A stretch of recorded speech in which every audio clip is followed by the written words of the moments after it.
In United States versus Hallums, the prosecution attempts to show that a security guard who watched a videotape of a shoplifting looks at the videotape, and as he was watching the videotape, he immediately recognizes the person doing the shoplifting as someone he's encountered in this store before.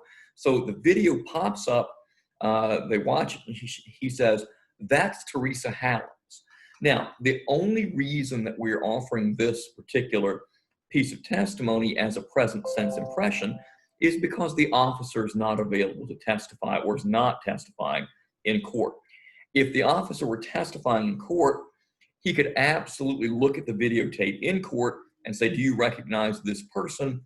And say, "Yes, that is Teresa Hallums." But the fact that he's not in court means we have to rely upon the statement he made while watching this videotape before that someone else heard.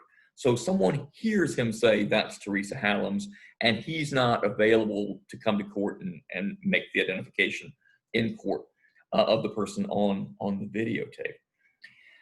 And so, is this a present sense impression? Well, remember what 803.1 says.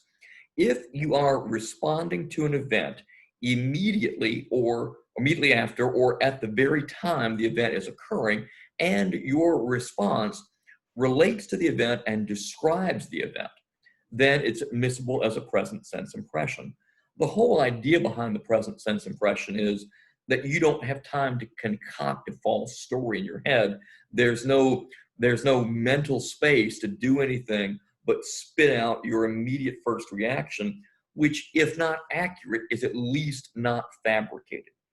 And so the court holds that, yes, indeed, this is a great example of a present sense impression, because as he sees her on the videotape, his immediate response is, "That's Teresa Hallums." So this really is a very classic example of a present sense impression. And it's very interesting that when you look at the format of this opinion, you can see the facts are described by one judge, and he rules for the prosecution in a different way. And then the rationale that I offer you comes from the concurring judge, because this is such a clearly correct statement of black letter law that I'm surprised it was not the one adopted by the majority. And so in this case, again, he sees her and says, "That's Teresa Hallums." Much like someone walks into a store and walks into a store and someone else is on the cell phone and said, "Oh, Jim just came in the store." It's exactly that kind of quick identification of something that happens and is described as it's happening or just milliseconds later. So this is a wonderful example of a present sense impression.